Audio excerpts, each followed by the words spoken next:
It's 8 o'clock. This is the UK Tonight. Coming up, the father of murdered Elle Edwards tells me he felt sick after finding out her killer's co-defendant is set to be freed from prison early. 26-year-old Elle was just an innocent bystander when she was caught in the crossfire of a gangland feud on Christmas Eve 2 years ago. Now, her father's been told the accomplice who hid the killer's gun is set to be released early to free up prison space. It makes me sick to think that he's been rewarded, in my eyes, for his crime by being released early. The Prime Minister has defended the government's actions, calling them difficult but necessary. Tim Edwards tells us why victims' families should be able to appeal the early release of prisoners. Also ahead, British nationals are reported to be among more than a dozen people missing after a tourist boat sinks off the coast of Egypt. Plus, the clean-up operation begins after Storm Bert, with more flood warnings and travel disruption after the torrential rain. We'll have the latest for you from Pontypridd in South Wales. And a conversation about consent with Love Island star and activist Georgia Harrison. He wants more of us to talk about and better understand just what it means. All that to come and much more on the UK Tonight.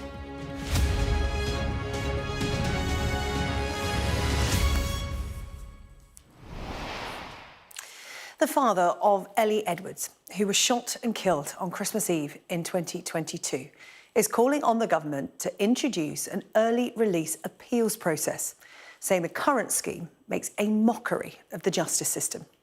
26-year-old Elle was murdered when she was caught in the crossfire of a gangland feud outside a pub on the Wirral. 2 years on, her father Tim has been told that the man who helped hide a gun after the murder is due to be released early.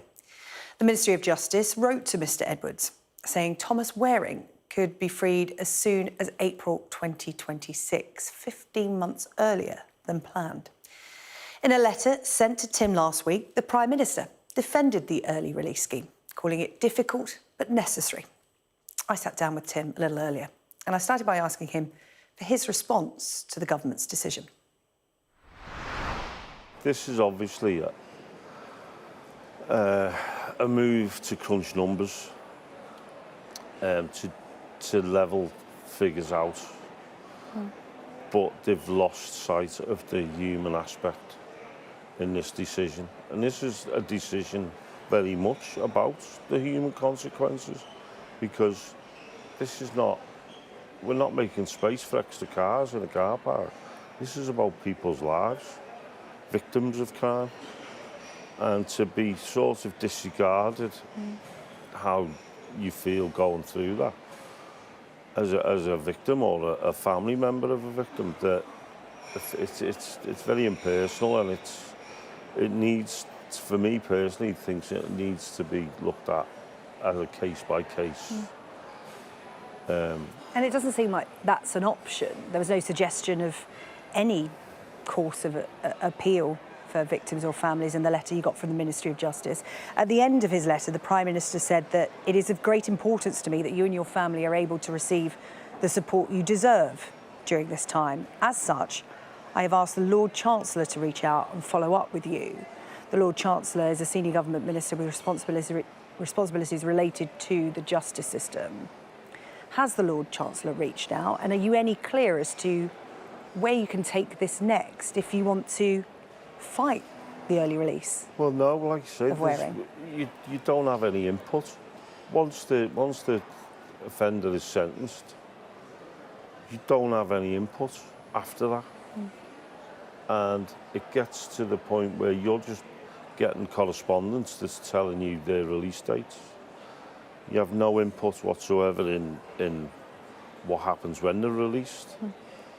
And as of yet, no, we haven't heard a thing from the Lord Chancellor or anyone from the Ministry of Justice, because the response they gave was to tell us that the home tagging system had been in place for the last 20 years, but that wasn't the question that we asked. The question I asked was, can you justify the decision that's being made in this case and in other cases? And I think it's important that they do take a look at it on a case-by-case scenario, because to try and just juggle the numbers around, people are going to slip through the net and re-offend. And well, I hope that it's not a case of someone's life is taken because of someone slipping through that net. This letter from the Prime Minister was sent on the 21st of November, so a few days ago now. The Lord Chancellor, if they reach out to you, what would you want to say to them? Will you be asking for some form of system to allow families like yours to challenge these decisions? Yeah, absolutely. I think it's important that the families are given that respect to be able to question decisions that are made, such as this. Because even yesterday I got a message from a lady whose father was killed 20 years ago. Now, the killer of her father is due for release. And unfortunately, she's in a position, there's not a lot she can do about it. The sentence has been given. He's served his time. He's due for release. Now, she has no input or authority on what happens to that person upon release. So I think it's important that that's changed and families of victims are given a bit more input into what happens to offenders when they're released and where they're released to. Tim, you'll have seen the news footage of prisoners released in the first wave this summer. Some of them popping champagne corks outside prison, being picked up by friends and relatives, cheering, celebrating, some coming to news cameras, openly thanking the Prime Minister for an early release, some openly admitting that they will go back to a life of crime. How does that make you feel to think that you could see Thomas Waring doing that? Sick, because he's the one other person who knows where that gun is. So what's to stop him coming out of prison early, going straight to where that gun is, and either passing that gun on to be used again or using it himself? There's nothing to stop that happening. And it makes me sick to think that he's been rewarded in my eyes for his crimes by being released early. And it pains me to think that that's the case, and not just our case, in other cases that's happening regular. Like you say, people are celebrating getting out of prison early. It just tells you what they think of the system. It's there to be used, and they're going to use it.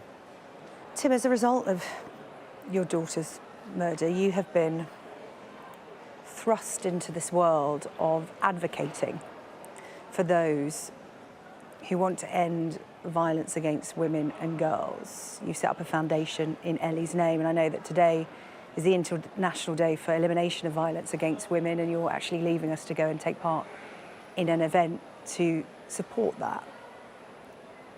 Have you been surprised by the level of violence against women and girls? Well, obviously with Ellie's case, you know, and the murder investigation and the circumstances around Ellie's death brought it to the forefront of my mind and my attention. But as we've gone along in the last 2 years, to see the numbers of offences against women, and in particular serious violence, it's shocking. It's shocking. I don't know if it's more than it used to be, or is it just now more in the public eye? Are we more aware of it now? But I will say that it's certainly not on the decrease. And you know, and that goes the more inclusion of women in organised crime groups being used, and you know, the women using it, being involved in violence themselves. And I get that because of the environment they're in. That becomes the norm. I think it needs to be looked at in a broad spectrum. that it's not just necessarily men that are involved in the running of crime and organised crime, different things. Well, Tim, perhaps we could just end by talking about Ellie, which is what has got us to this point and what has got you to become an advocate for women and girls in ending violence against them. What's life like without her? Because after her murder 2 years ago, the public found out a lot about her. And you spoke so glowingly of her, and you carry her with you every day. Yeah. What's life like without her 2 years on? There's a void. You know, there's always going to be that void of not having Ellie around, and you know, as a father, as her dad, and you know, she's my best friend, and when that's taken from you,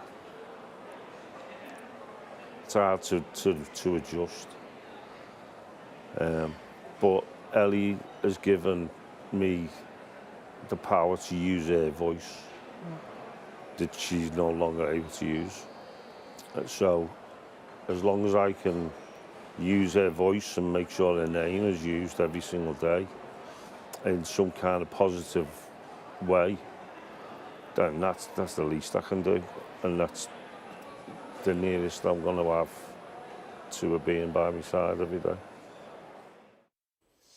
Well, thank you to Tim Edwards for speaking to us, and he told me after the interview that in the name of Ellie, he is not going to let this go. Well, in response to our interview there with Mr Edwards, the Ministry of Justice sent us this statement which says this was a horrific crime and our thoughts remain with the family and friends of Elle Edwards. It goes on to say the new government inherited a prison system on the point of collapse. It has been forced to introduce an emergency release programme to stop a crisis that would have overwhelmed the criminal justice system. Well, let's bring in our chief political correspondent, John Craig, who joins me now. This early release scheme, not popular with the public, or it seems with the government, John, but in the government's words, needs must. There's little other course of action for them. But talk to us about the next stages of this. There is no final date to this. Are we just going to see waves of releases of prisoners for the next few years? How's it looking? It looks like that, yes, because that's the seriousness of the situation, according to the Ministry of Justice and indeed the Prime Minister. But clearly, Mr Edwards will be hoping that on this particular case there is some sort of rethink because of the dreadful nature of this crime. That's been acknowledged in the statement you've just read out. Now, the Prime Minister, as well as sending that letter that we've heard about, the Prime Minister was asked about this in an interview a few days ago on regional broadcast interview. He was asked, is it right that a man who helped a murderer try to escape capture, is it right that a man who helped a murderer to try to escape capture should be eligible for the early release scheme? And the Prime Minister actually said no. He said, I don't want to release any of these people. But as the Ministry of Justice has said to Sky News, he said, Mr Sakir said, we've been forced to do so because our prisons are absolutely full. And yet again, he blamed the last government. The last government sent people to prison and people filled enough prison places. And then he went on to talk about the riots in Southport, the dreadful events there, he said. We had dreadful disorders. The Prime Minister said we nearly reached a point where we couldn't arrest people because the prisons were too full, because the last government broke the system. Now, he went on to say, I don't want to release these prisoners, but we can't have a situation we were faced with where the police were saying to me, that's the Prime Minister, if we don't get some of the people out of our prisons, we're not going to be able to arrest people who need to be arrested. That would be a complete breakdown of law and order. Well, the case at the Lighthouse pub, the dreadful shooting there, at the time, the MP for Wallasey, who is Dame Angela Eagle, now a fairly senior member of the government, Minister of State at the Home Office, responsible for immigration, she got involved, went to visit the pub. And she said, "I don't think anybody will be happy until the perpetrators are brought to justice." Now, critics of the government will say this is not justice. And in fact, along with some other MPs from the Wirral, Angela Eagle was seeking support for the community. Similar support's been given to the community in Liverpool to tackle gangland violence. And now Dame Angela Eagle and others want it for the Wirral as well. But despite Angela Eagle's plea for justice, it doesn't appear that justice has been served. And obviously Mr Edwards can only hope that his pressure will lead to a rethink by the Ministry of Justice in this dreadful case. With the latest on this story for us from Westminster. In other news tonight, an 8-year-old girl is in a serious but stable condition following a shooting in West London last night. However, a man who was with her has suffered what is believed to be life-changing injuries. A 22-year-old man has been arrested on suspicion of attempted murder. As Sky Shaman Freeman-Powell now reports. The aftermath of a double shooting which saw an 8-year-old child seriously injured. It's believed the child had been in the car with her parents and 2-year-old sibling when shots were fired. The 8-year-old is now in hospital in a stable condition, whilst a 34-year-old man has injuries which are potentially life-changing. Police say an attempted murder investigation has now been launched.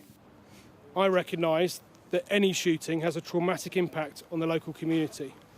And I've already heard today how last night's incident in particular has affected local people. There will be a continued presence from our neighbourhood policing teams over the coming days. It was just after 5:30 on Sunday evening when police received calls about the incident, which is now being investigated by the Specialist Crime Unit. Well, there are multiple police cordons still in place here on Southern Row, but police say that their investigation is progressing at pace. They have asked, though, for members of the public to come forward with more information that could help with their case, whilst also acknowledging that many will be rightly concerned about their safety. Obviously, terrible things happen all the time. It's very hard to hear that, children were involved. 24 hours later, and forensic officers remain on the scene. Police say its investigation is progressing at pace, but are still dependent on the public for support. Shaman Freeman-Powell, Sky News. The search is continuing for 16 passengers and crew missing after a tourist ship sank in the Red Sea. 28 people have been rescued so far, with the Foreign Office saying they are providing support to a number of British nationals and their families following the incident off the coast of Egypt. Our correspondent Matthew Thompson has been following this story. Matthew, what's the latest that you have? Well, look, this story is developing all the time, and so what we can say with any confidence is that the boat at least released a distress signal in the early hours of this morning just off Egypt's Red Sea coast, about 5:30 in the morning or 3:30 UK time. There were some 31 tourists of varying nationalities on board and 14 crew who were mostly thought to be Egyptian.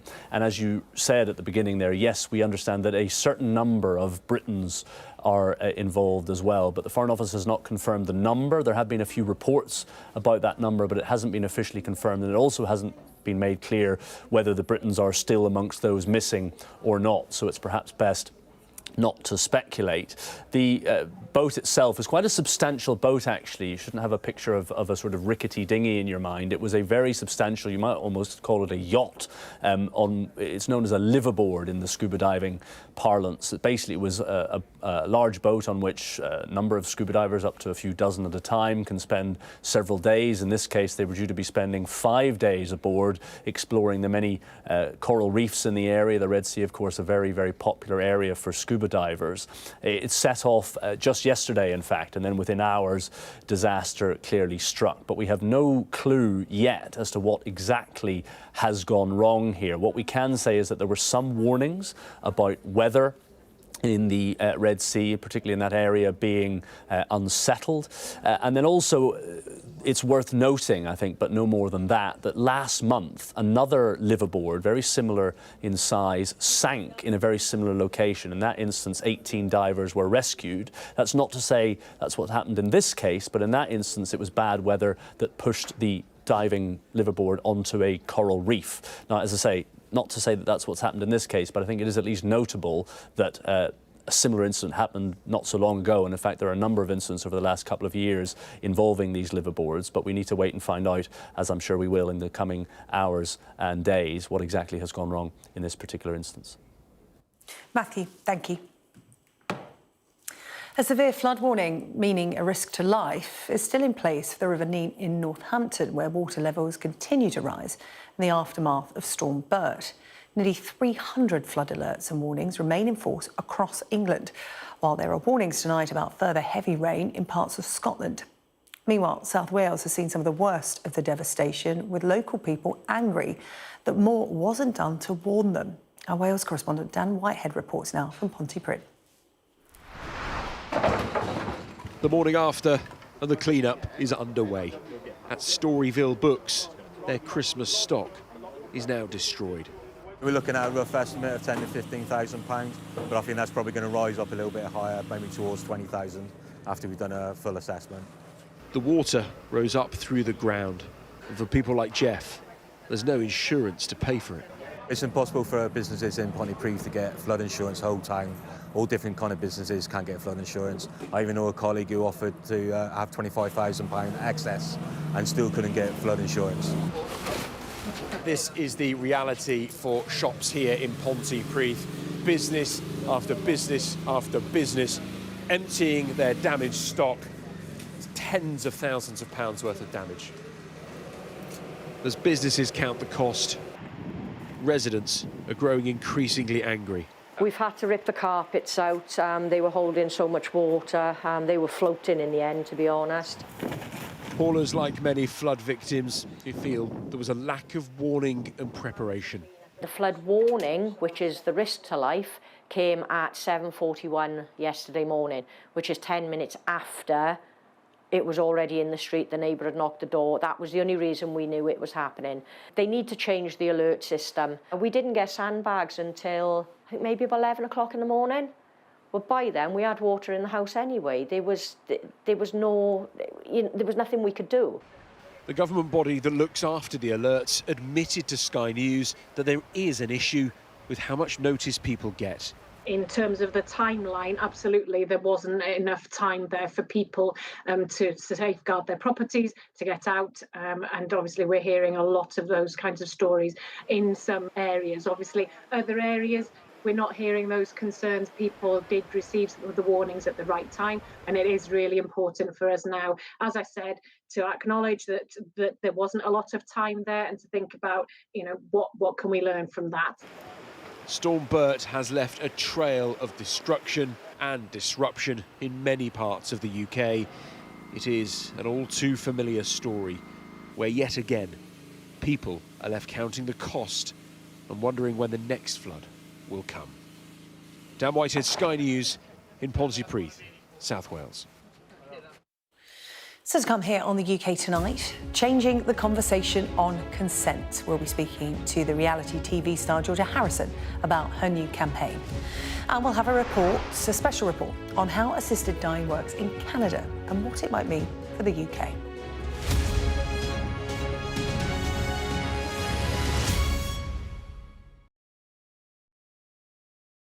I'm Dominic Waghorn, Sky's International Affairs Editor, covering a world that seems to be unravelling. War, unrest, revolutions. It's not his country, it's ours. They have succeeded for the first time in their country's history in removing a leader from power. No freedom! Sky News, the full story first. There was fighting here, but there's clearly now a lull, and they're using it to bring up more ammunition. This is a mass exodus in which Russia is hemorrhaging some of its brightest and its best. According to the local weather channel, there have been more than 2,500 lightning strikes and flash flooding, all on top of this week's lethal tornado. What stays with you most in this job is some of the people you meet. What is your worst fear about what the Russians want to do to the children? They're just boosting demographics by stealing young people. Would you like to take the opportunity, Mr. President, on Sky News to invite Barack Obama to come here? Mr. Trump, are you running for president? Can you confirm it? We're going to take a look, a very serious look. On that day, we saw your fighters killing women, killing children. Was that a mistake? Did you go too far? You couldn't control your fighters? The full force of the state is being used to crush any protest. Free wherever you get your news. It's half an hour now past the deadline that Hamas issued, and we've now seen a third barrage of rockets coming in. Another alarm. The mood here is jittery and nervous.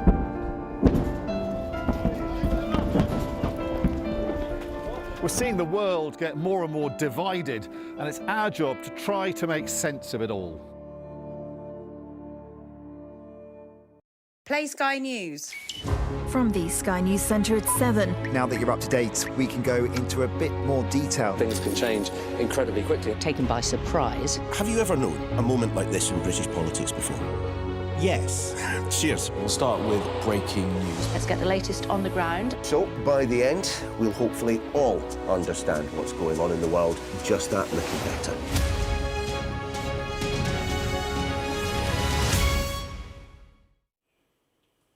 Hello, welcome back. A new campaign is being launched challenging people to think and talk more about the concept of consent. Research commissioned by the Crown Prosecution Service shows that there is a worrying lack of understanding, especially amongst 18 to 24-year-olds, about what constitutes rape or sexual assault, as well as the issue of consent. In a world of social media, online spaces and situationships, it's not always as straightforward as a simple yes or no. Well, helping to launch the Consent Conversations campaign is former Love Island star and activist Georgia Harrison. Georgia, really good to see you. Welcome back to the programme. We've spoken before, and you're continuing your theme on, advocating for women and girls.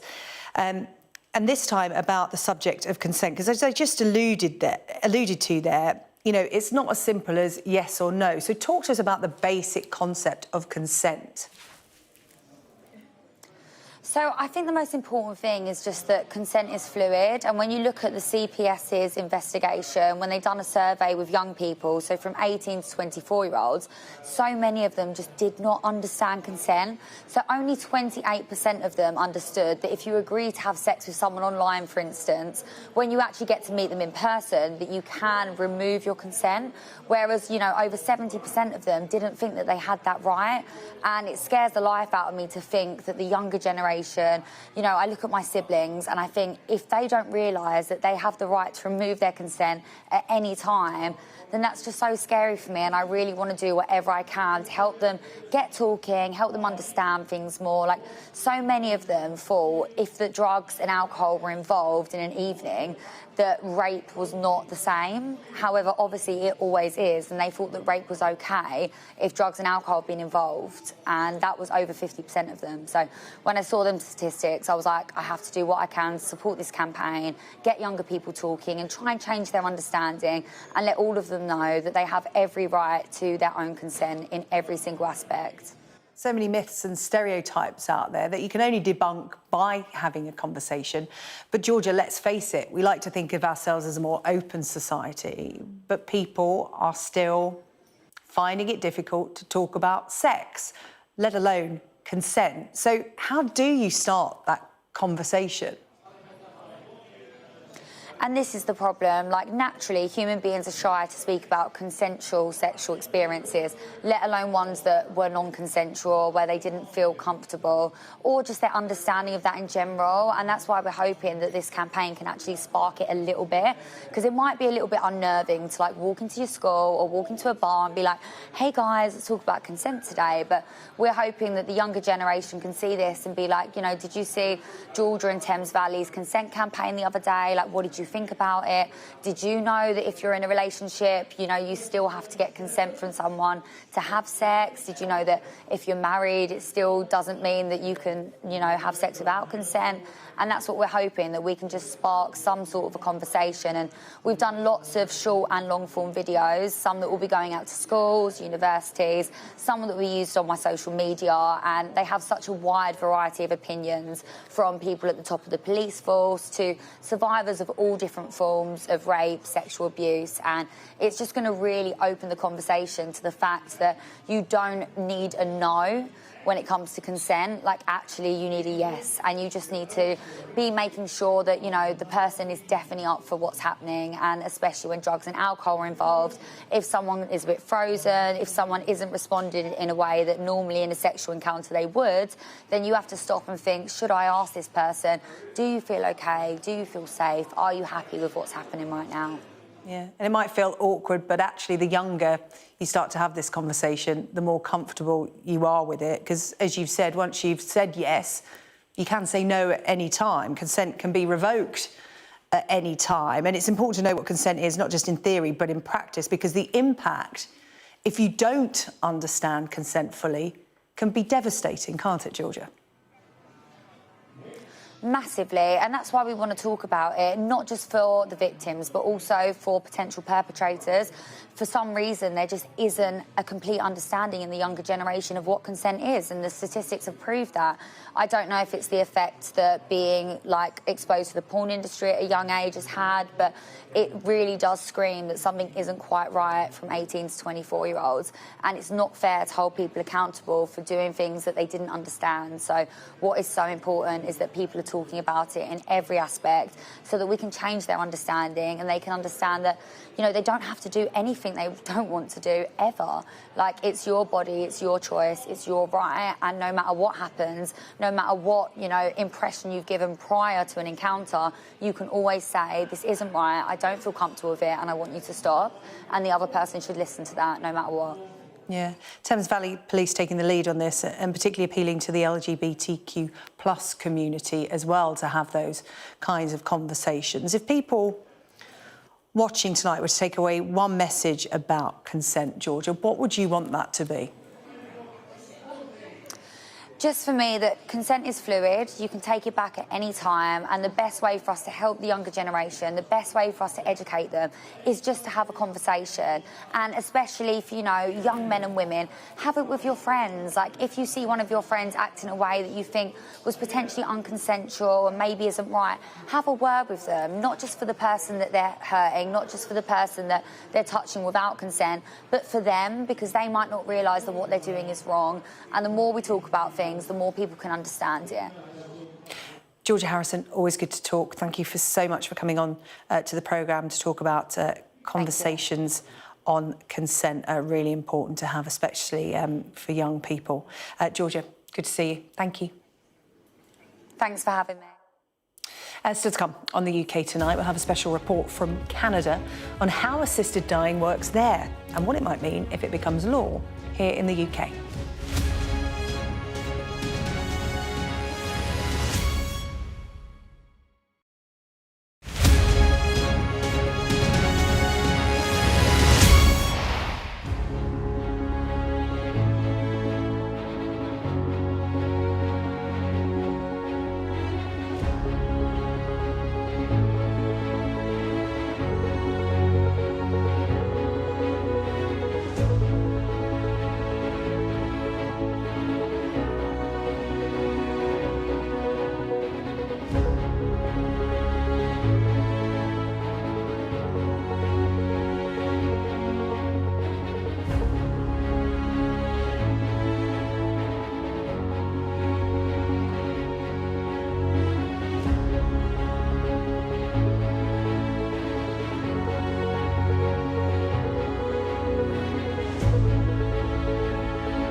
vote on assisted dying in the Commons this week has been described as a once-in-a-generation moment.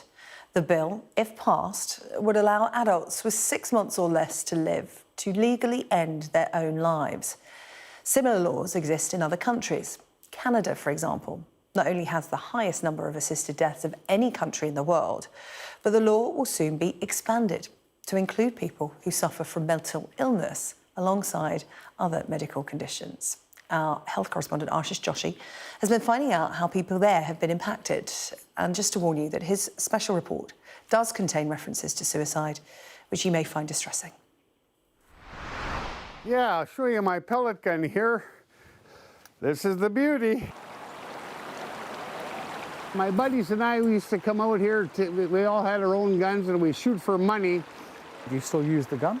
I haven't used it in forever. I suffer so bad, I'm laying down all day. That's what I do.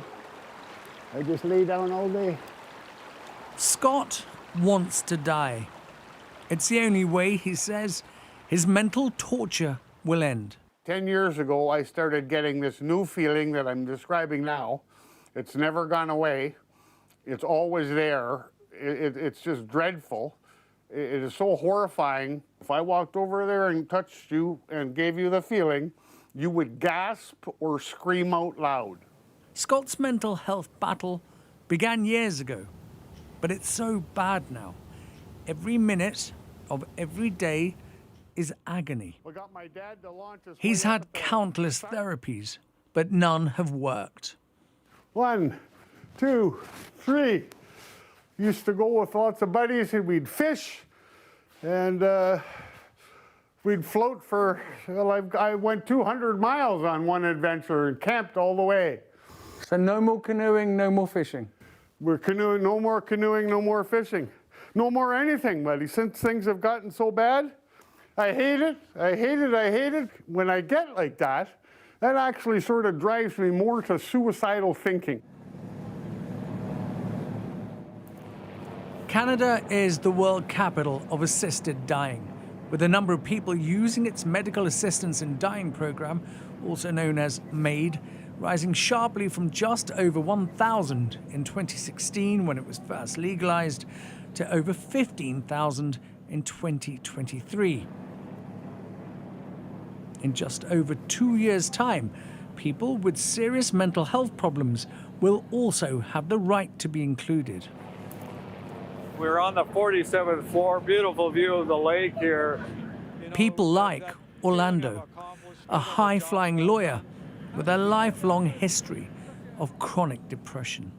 You just think you're a worthless little boy, and eventually a worthless teenager, and then one day a worthless man. I have a condition called treatment-resistant depression, which means I've been on more than 40 different kinds of antidepressants. I've had 13 electroconvulsive shock treatments. I've been on ketamine treatments, and nothing works. So the critical problem for me with this condition is that it escalates into a major depressive episode every 18 to 24 months. Depression affects Robin too.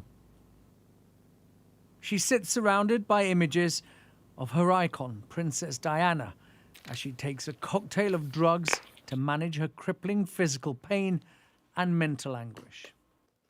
I'm not able to basically take a shower, go for a walk. I'm not able to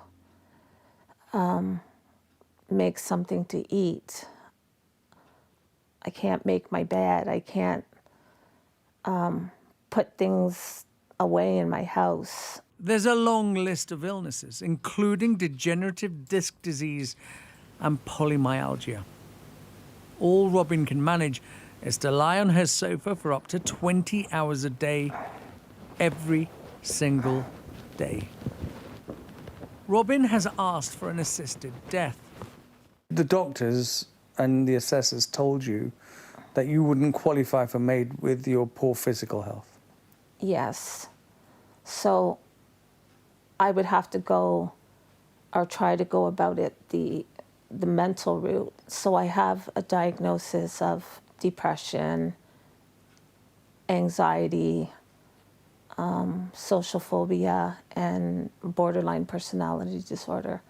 So that would be my route to try and go. Here, assisted dying can be promoted and legitimised as healthcare. When it comes to marginalised communities, vulnerable communities, when it comes to assisted dying, why are they at greater risk? Well, I think that in many ways, vulnerable communities are already neglected by our government and our society. When MAID was introduced, it was only available for terminally ill people. But by 2021, it was extended to those with a disability or serious medical condition, even when not life-threatening. Some opponents say it's now being offered as an easier option than interventions to save lives. If you are poorer and you're female and you're younger, you kind of fit the typical demographic of high suicidality. And so the question is, are we just helping people who are suicidal? Instead of offering them suicide prevention, we are offering some of these people suicide assistance. Anyone requesting an assisted death must have a medical reason, a fatal diagnosis, or unmanageable pain. But there are cases of patients experiencing isolation and homelessness who have asked to be killed. The UN has said that. In fact, the Human Rights Commissioner of Canada has twice repeated warnings that they are concerned about reports of people dying by assisted dying who seem to be choosing it because their supports and services are not in place. The developments in Canada are being closely followed around the world, especially in the UK, ahead of a vote to decide if assisted dying will be allowed. Supporters of assisted dying in Britain say it's wrong to compare the UK to Canada because the countries have two completely different legal systems, and they insist in the UK assisted dying will only apply to terminally ill adults with 6 months to live and never the disabled or mentally ill.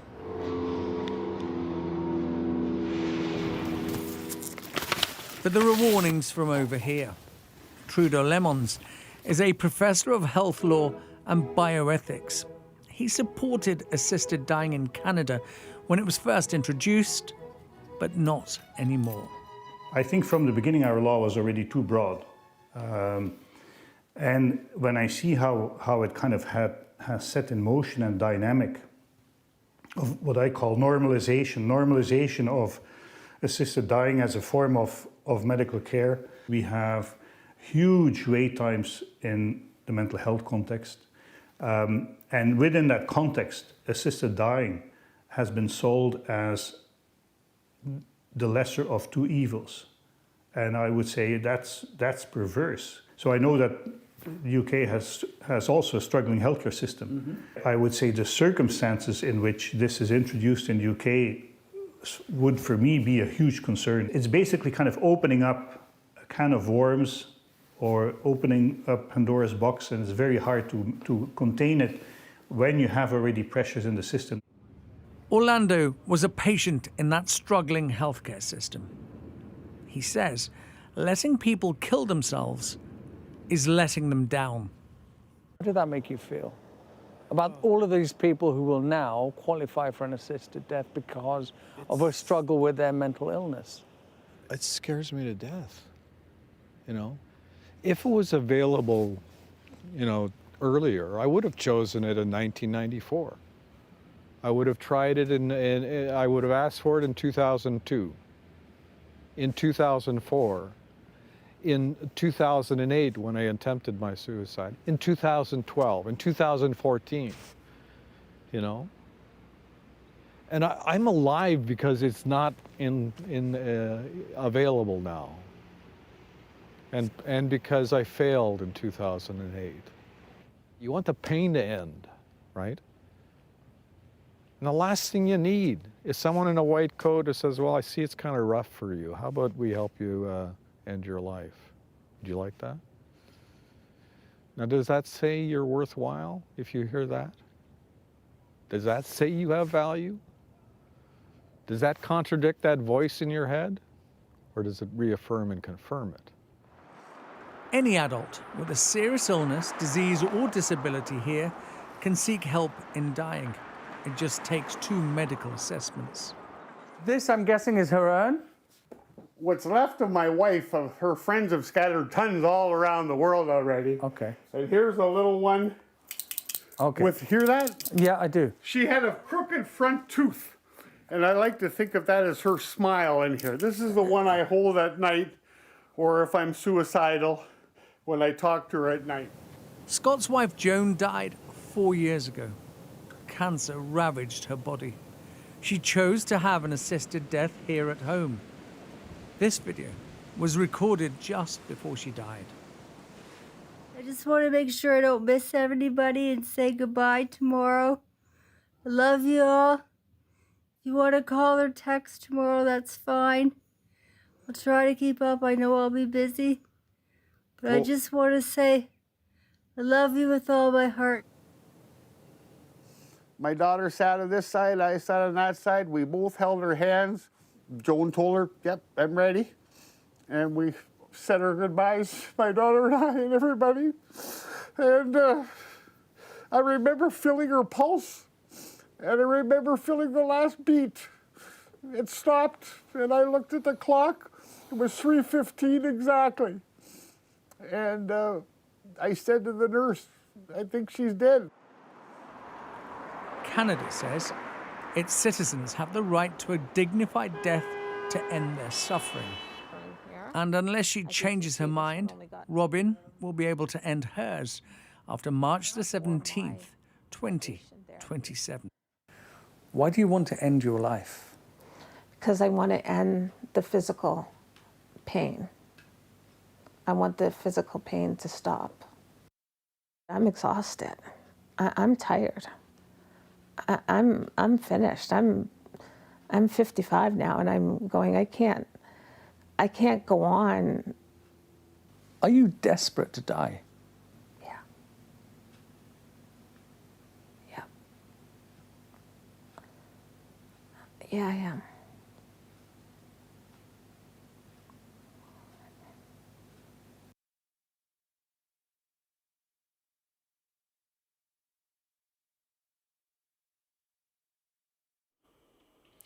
Still to come here on the UK Tonight. We'll have more coming up in the sport and the future of Mo Salah at Liverpool after the star striker warned that he's more out than in over stalled contract talks. And find out what happened to one calamitous kitty who ended up like a cat up a drainpipe. I'm Siobhan Robbins, Sky's Europe correspondent based here in Berlin. In Sweden, police have seized a lethal stash. Anyone of any age could say, I'll do that for £1 million and then have to go and shoot someone. Yes. Sky News, the full story first. I'm Greg Milam and I'm Sky's Chief North of England correspondent. This is insane. This was a bustling residential area. I'm Yusra Al-Bagher, Sky's Africa correspondent based in Johannesburg, South Africa. How difficult is this to police tonight? Off the scale. I'm Dan Whitehead, Sky News' West of England and Wales correspondent.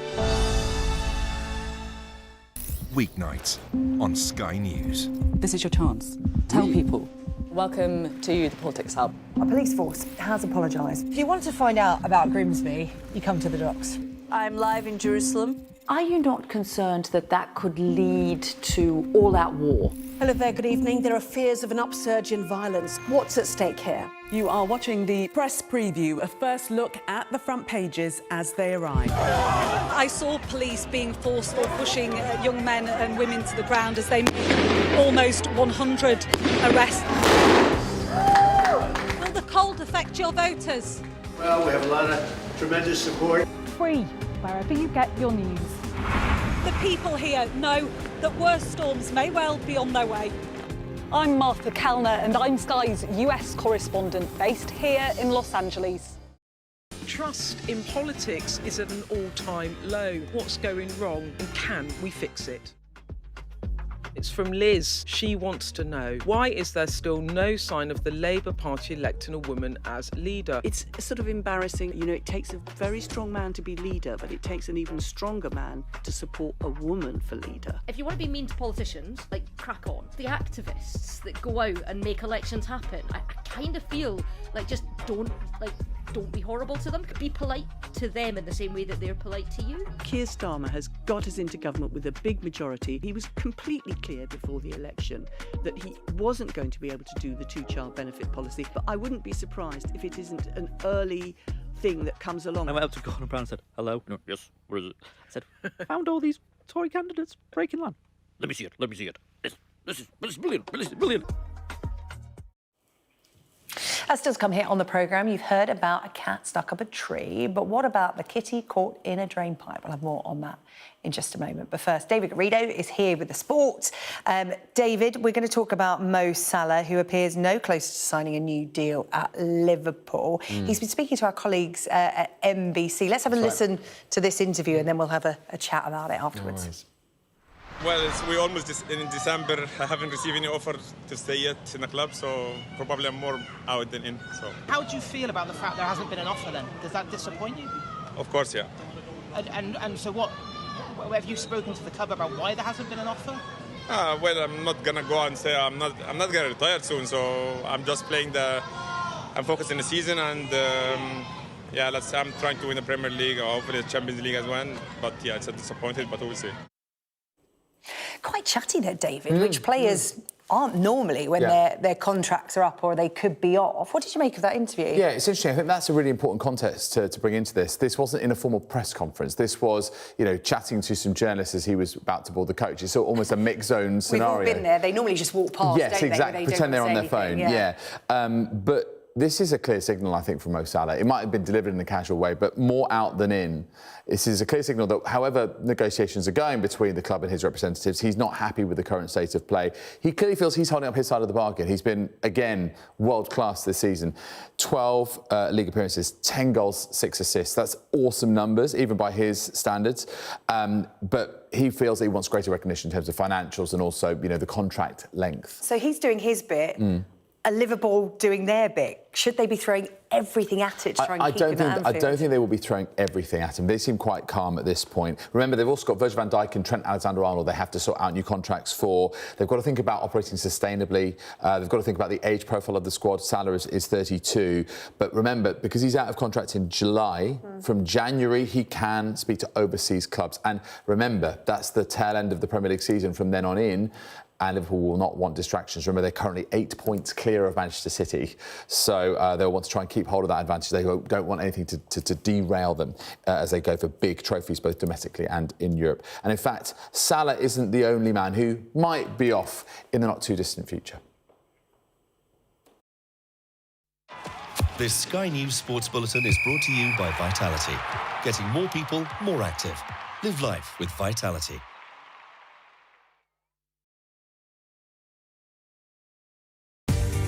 Two England internationals. One, in theory, delicious recipe.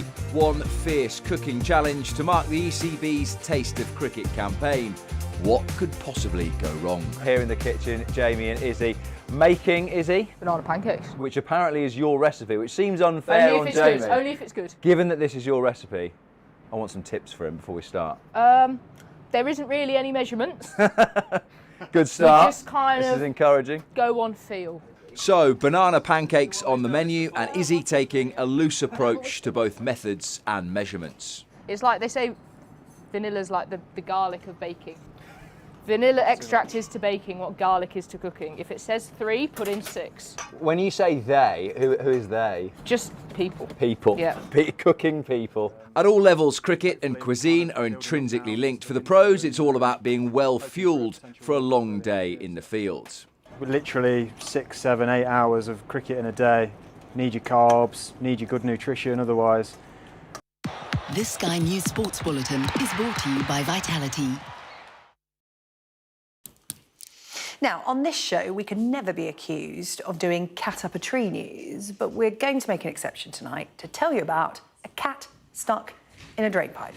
The ill-fated feline, called John, had to be freed by firefighters after becoming trapped in the garage at her home in Clevedon, North Somerset. And yes, John is a female cat. It's a long story, apparently, that we haven't got time to go into.